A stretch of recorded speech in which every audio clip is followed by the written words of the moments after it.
Good morning, beautiful ones. How are you all doing today? If you're new to my channel, I'm Joseph. It's very nice to see you here today. And if you are a returning subscriber, welcome back. In today's tutorial, I'm teaching us all how to make something which I'm going to call, I don't really know what I'm going to call this one. It's a waterproof, oil-free vitamin C skin balm, and it's got an SPF of 50 plus. So if that sounds like something you guys at home want to find out how to make, stay tuned.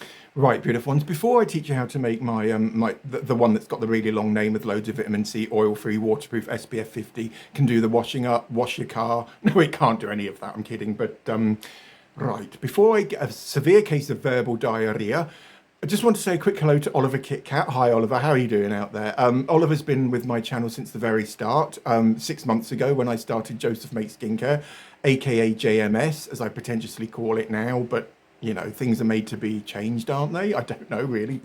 And so I just really wanted to say hello to you, Oliver, and thank you for your faith and your loyalty to my channel. And I hope you enjoyed today's tutorial.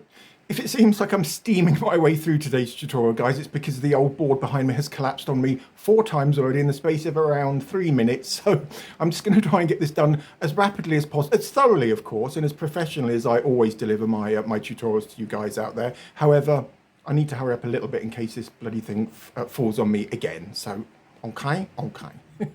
So gorgeous ones. There's a bit of a story behind this old balm. Can anyone think of a better name for this? And if you can, then you know we will christen it that. This one doesn't really smell of. I made 2, by the way, so that's why I've got two bowls in my hand. And I'll tell you about the. Shall I tell you about the vitamin C pure one first of all? I'll do that, shall I? Rather than waffling inanely. Not last night, the night before, because I actually shot the technical part of this yesterday, you know, the how to make this part yesterday. And not yesterday, the night before, so that would be Sunday night, wouldn't it? Yeah, Tuesday, Sunday evening. I was lying in bed around 10 o'clock, 11 o'clock at night, thinking about what I could film for the next day, because believe it or not, I don't really...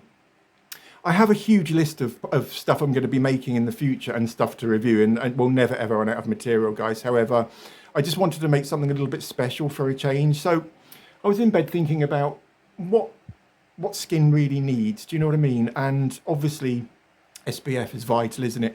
However, for some reason I went down the old vitamin C route, and I wanted an oil-free balm, which once you put on your skin could stay there for hours and hours and hours, or weeks and years, or no, I'm kidding. But so a long-lasting vitamin C balm. So I knew it would have to be a water-free formulation, which would then inform the form of vitamin C we used, because obviously you can't use L-ascorbic acid because that's a water-soluble form of vitamin C. So in the end, I plumbed for old ascorbyl palmitate, and ascorbyl palmitate is vitamin C, pure vitamin C, which has been fused with a molecule of palmitic acid. And what that does is it basically transforms the vitamin C into a fat-soluble vitamin C molecule. And they're called esters, E-S-T-E-R. I'll write it down here.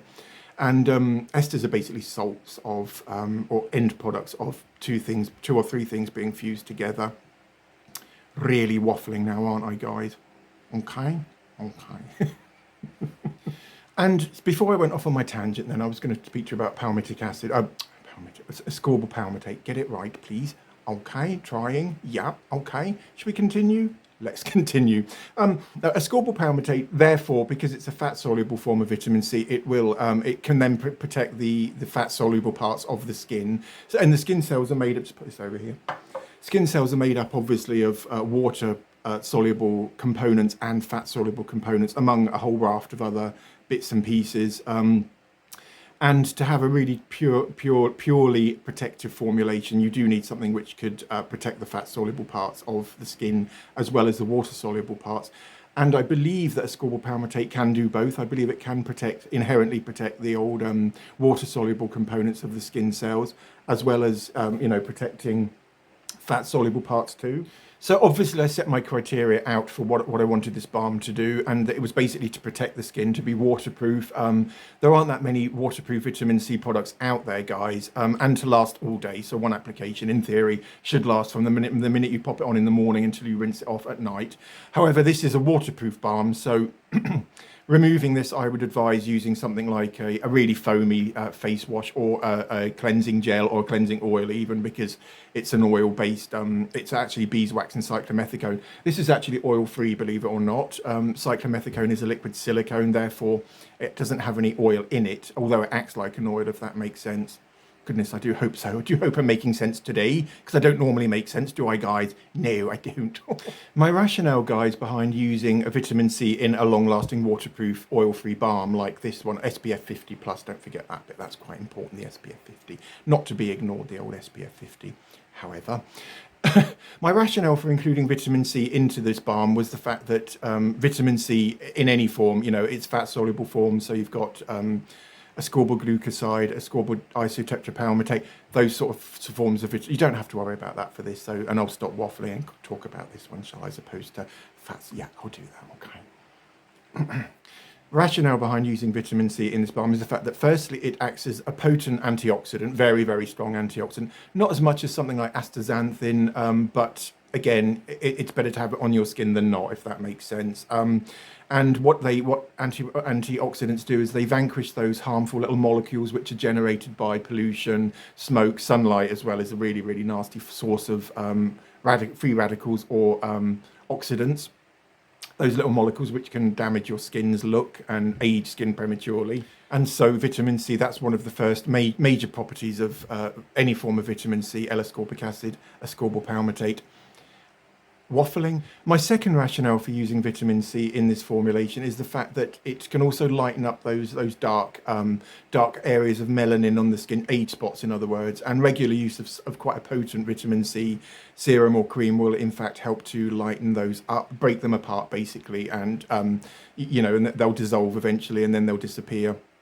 The third rationale, guys, dib. I'm kidding. The third rationale, guys, is that the fact that vitamin C is also a potent stimulator of collagen and elastin, all of those support fibers I talk about incessantly, because they are very, very important for skin to look its best. Smoothness, plumpness. They're basically support fibers, and if you think about a balloon. Think of the air in the balloon as being the collagen. Not the best analogy in the world, but you know, this is an on the hoof tutorial, so. Have a quick slab of tea if that's okay. Okay. And when the balloon's full, it's stretched out, isn't it? And you know, and it's got a shiny, firm, plump sort of surface which reflects light. Whereas when it's less empty, it starts to dip and sag, and that's exactly what the collagen in the skin is doing, and the elastin in the skin too. So they're my three rationale for why I chose to incorporate vitamin C in my the balm that has the really long name, like the Welsh town, which has the longest name in the world. I can't remember. I can't even begin to pronounce it, guys. So they are the reasons I've incorporated vitamin C into this this wonder balm, I suppose you could call it. Now, shall I talk about the sunscreen? It's a physical sunscreen, meaning that it reflects the bounces of light off the skin as opposed to absorbing it, which a chemical sunscreen would do. And I always would prefer to use a physical sunscreen, which provides like a barrier across the skin. They do tend to leave sort of a white cast to the skin or chalkiness. However, with a bit of expert blending and a little bit of a lighter hand, then you can get rid of that cast. So the first sunscreen, because I've used two ingredients to help with the sunscreen today to provide a far more broader SPF or sunscreen protection, is my little bottle of titanium dioxide, and this was £9.99, I think. Let me double check that, and I'll link everything into the description. And titanium dioxide is again a physical sunscreen. It's a mineral, very, very finely milled mineral, quite a sticky sort of white powder, so it adheres to the skin and it takes ages to get it off, guys. So I wouldn't say it's necessarily waterproof, although it does provide longevity of wear once it's on, included in loads of foundations, and that's what gives the white flashback look in flash photography. Get back onto subject and stop talking inanely. Okay. And something like titanium dioxide, using 1% of titanium dioxide in any formula will give you an SPF of 2.6. So if we use 10% of titanium dioxide, we'd have a sun protection value of 26. And whilst I'm on the subject of old SPFs, the other ingredient I've used in the Miracle Balm, or the balm that has no name, how does that sound? The unnamed balm. No, I don't like that, but you know, for now it'll do, won't it? So yeah, no, zinc oxide. Again, very, very similar to titanium dioxide, guys, in that it's, again, a finely milled white mineral. Again, very, very sticky, very adhering to the skin, very greasy, and that, you know, greasy hand feel, I suppose, or greasy touch feel.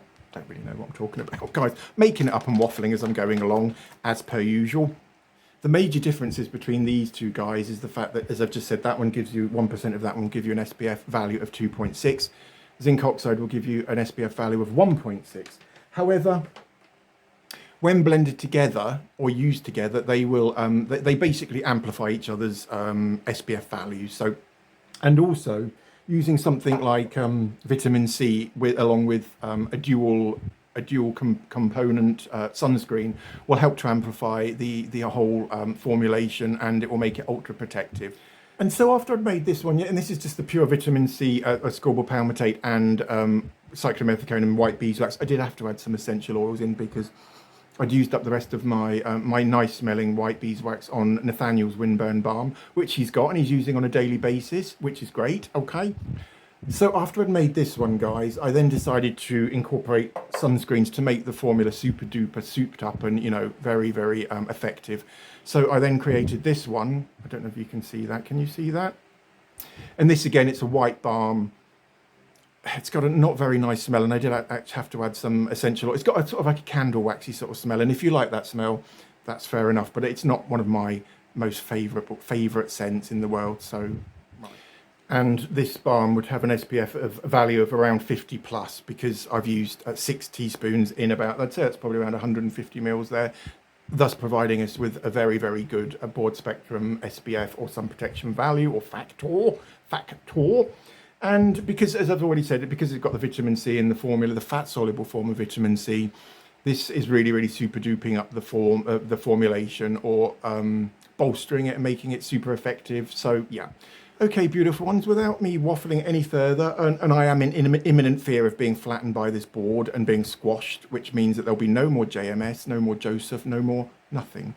But yeah, now I'll teach you how to make this one. It's quite simple to do. You'll need a microwave or a hob top, beautiful ones. Do be very, very careful again of fingers, because things do get really, really hot, and you need to have quite a high temperature to be able to melt the old beeswax into the oil of choice. Okay, so without any further ado, I'll teach you how to make the unnamed balm, and then we'll meet afterwards to talk about when to use, how much to use, and of course, price. Should we do that? Let's do that, okay? Okay. So, gorgeous ones, you'll need a bag of white beeswax pellets, a bottle of Ascorbyl palmitate capsules, that's a fat-soluble version of vitamin C, a bag of zinc oxide powder, this is one component of the sunscreen, physical natural sunscreen, a bottle of titanium dioxide, that's the other component, a bottle of oil of choice. Here I'm using cyclomethicone because I wanted an oil-free formula. You can use any oil you want, guys. 2 spoons, 1 tablespoon. Plastic jug to measure out the Ascorbyl palmitate in. We won't be heating that jug up, but you'll need a Pyrex bowl as well, guys. And there it is, the old Pyrex bowl. Just a microwavable, you know, microwave-proof bowl so it doesn't shatter. Yep, whatever, it's a piece of tissue paper. So, we're going to measure out around 12 Ascorbyl palmitate capsules and empty them into the plastic bowl.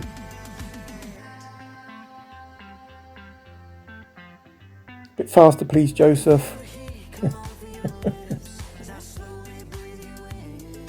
God, he's so slow, isn't he?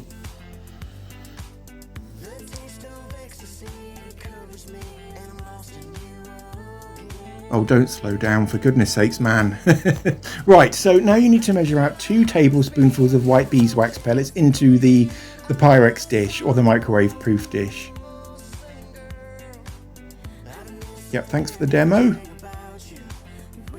Now we're going to add around 15 tablespoonfuls of oil of choice. Here again I'm using cyclomethicone. And it gives a nicer skin feel, I think, anyway. But you know, you can use any oil you want, beautiful ones.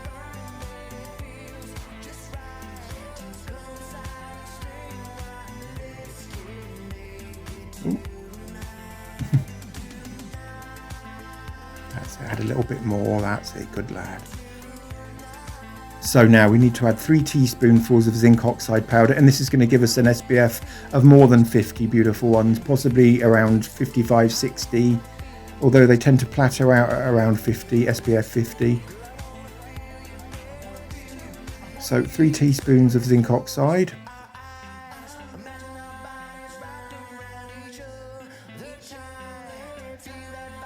And exactly the same of titanium dioxide. And this does give the formula sort of chalky mask, like, you know, the white sort of look that many sunscreens do give. However, this is a totally natural sunscreen, and this has got vitamin C in it as well, and it's waterproof. Just give those a quick blend together, and this lot needs to go into the microwave for about 3 or 4 minutes until all of the pellets have melted.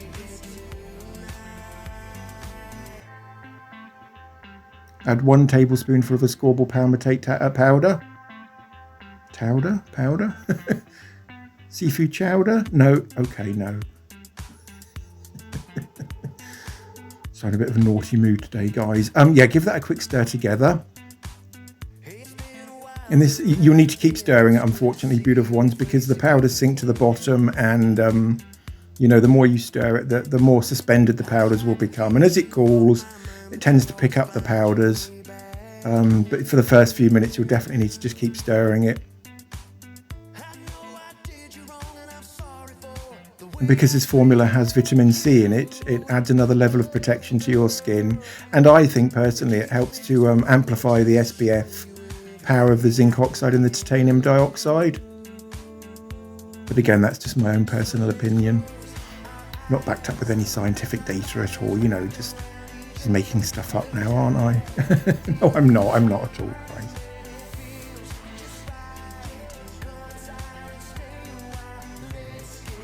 And this does thicken into a really, it's almost like a whipped sort of balm.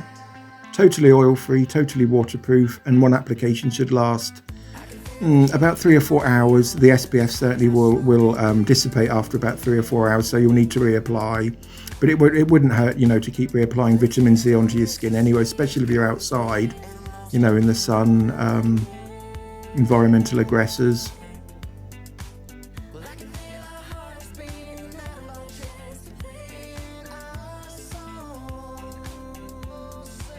Oh, he's slowing down again.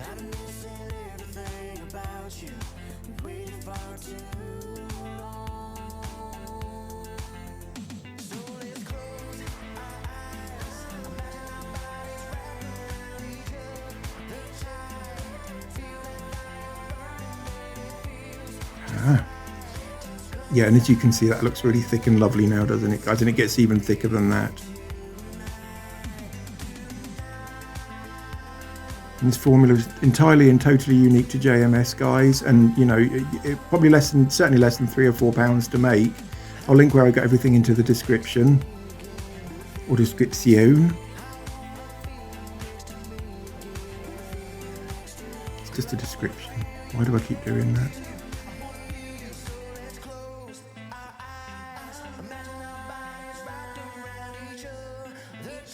Nearly there, beautiful ones, not much longer. And I've made loads of this stuff, guys. I've even coat my whole body in it, I reckon. And that wouldn't be a pretty sight now, would it? No, it wouldn't, guys, not at all. Fair enough. Right, thank you so much for watching, everyone. I hope you have a wonderful Monday. Yeah, it's Monday today. Don't forget to like, comment and subscribe. And if you think anyone else would benefit from making this waterproof vitamin C SPF 50 balm, share this video with them, please. And I'll see you all very soon. Lots of love, guys. Take care. So beautiful, people. That's how we make... Now then, sorry, I've got it wrong, haven't I? No, not really wrong, but this is the one that I've just shown you how to make with the titanium dioxide and the zinc oxide sunscreens in them. However, if you'd rather just make the vitamin C balm, and this was the first one I made yesterday, just omit the old mineral sunscreen, so omit the titanium dioxide and the zinc oxide, and popular again, that's plenty of fish. Got nearly 200 likes on. I can't look at any of them because I refuse to pay the subscription, and there's only one person I'm really interested in, but again, that's not for here. Sorry about that. Before my love life rudely interrupted us, guys, we're talking about the vitamin C balm, weren't we? This, just stop it, omit the titanium dioxide and the zinc oxide. It smells amazing, it does, because you've got the silicones in there and then the orange essential oil. And I actually applied this before I went to bed last night, and it is fantastically moisturizing, guys, and yet it's oil-free. Feels really, really, really dense and really, really ultra hydrating on the skin. And I think my skin, apart from that spot there, which is from salicylic acid, bakuchiol nightmare tutorial, let's not even go there, guys. However, can you see my skin's now looking a bit creamier and a bit milkier? That's because I've been using this balm here, and it just smells amazing. I'll put some on now though, guys, and I'll put some of the old the one with the sunscreen on the other side of my chops. So just take old spectacles off and I'll load that onto there, and it just feels really, really, and it melts into the skin, obviously, because, you know, it's got the oils, the silicones in it, which, God, it smells lovely. I love the smell of orange essential oil, you know, teamed with the old silicone rather.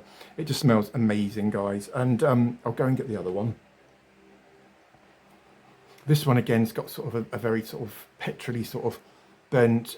I'm not keen on the smell of this at all. So if you can get the fragranced, you know, the naturally fragranced beeswax, then please do, because some of you may actually like the smell. I mean, as I said, I'm quite averse to the smell of candles. It reminds me of plasticky sort of burning hair sort of smell. Do you know what I mean? Not the best smell in the world. However, this is amazing though. I mean, look, all I need to do is just, can you see that? And all I did there was, if I just touch it, I've just touched it and it's picked up that much already. And both of these are ultra concentrated.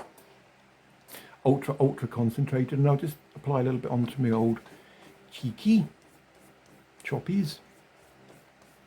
And as I said, this is SPF 50, guys, plus. And both of these formulations have loads of fat-soluble vitamin C in, again, to protect or preserve the integrity of your skin, so you look younger for longer. Also, the vitamin C in the formula helps to amplify the activity of both the sunscreens in there, and which are, again, both natural sunscreens, waffling majorly now. Shall we move on? Let's move on. And all that's in my vitamin C Wonder Balm, I might call this, or Wunderbar or something like that, why not? In that one is 2 tablespoonfuls of beeswax, white beeswax pellets, and I use the last ones of the fragrance because, yeah, I've already said that about Nathaniel, haven't I? And about 10 to 15 tablespoonfuls of cyclomethicone or oil of choice, and around a tablespoon, I mean, you could use more Ascorbyl palmitate if you want a more potent balm. However, I just felt that the whole thing would start to get too powdery and too cakey, so use around 1 tablespoon to 1.5, I would recommend, guys. This definitely comes in at under £5 because my bottle of, just get this one, sorry. Not the most organised person in the world, am I? But, you know. This one was £9.99, and again, I'll link all of this into the description. And that was, there are 100 veg caps, they're vegetable capsules there, and they are 500 grams of, oh, please leave me alone. I don't want to speak to anyone. And what you could do, guys, I've just had a bit of a brainwave. Oh, yes, I have indeed. Is to, when this is at the molten stage, so you've just got it out of the microwave, you could do what we did with Nathaniel's balm, couldn't you? Windburn balm, and you could add a teaspoon to 2 teaspoonfuls of petroleum jelly or Vaseline.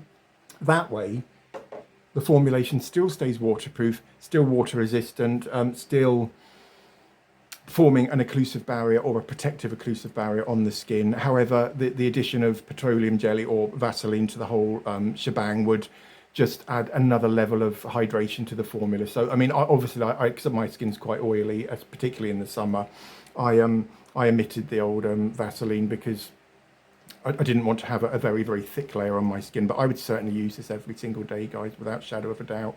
And can you see there, it hasn't left, I don't like a ghost now, do I? Or a bag of flour or a pint of milk? No, I don't think I do. And maybe it has added a sort of a white cast to my cheek, and I didn't use very much at all. But you know, that's SPF 50 now, and because it is waterproof, it's adhered to my skin. That will last possibly all day. I would reapply every 3 or 4 hours, particularly if you're out swimming or sweating. The salt and the water from the sweat will disrupt the silicone and the whole bonding thing, so it won't last as long as if you didn't sweat or got it wet. Or just keep reapplying it every 2 or 3 hours, guys, and it wouldn't hurt to have that level of vitamin C on your skin, more of a consistency. Oh dear God, leave me alone, please. I ought to go and turn that off, really. Sorry, guys. Just being inundated by requests, but not for now, again. Right, beautiful ones, that's it for me for today. If you enjoyed today's tutorial, please do give this video a thumbs up. Similarly, do consider subscribing so you're kept abreast of every time I release new videos, which is pretty regularly at the moment. And also, in tomorrow's tutorial, guys, I'm going to be reviewing, I'm really excited about this one. This is called the Hydrate Hydra Serum Foundation. This is by Collection. This was £6, I think, and I also got, which I'll be reviewing this at the same time, or I might do this in a separate review, I don't know, but this is called the Lasting Perfection Buildable Powder Foundation, and this was £5. So I'll be doing blind reviews on those tomorrow and the next day possibly, and we'll go in again with the fingers, foundation brush, and then wet or dry beauty sponge. Shall we do that? Okay. So all right, guys. All that remains is for me to wish you beautiful ones a gorgeous Tuesday.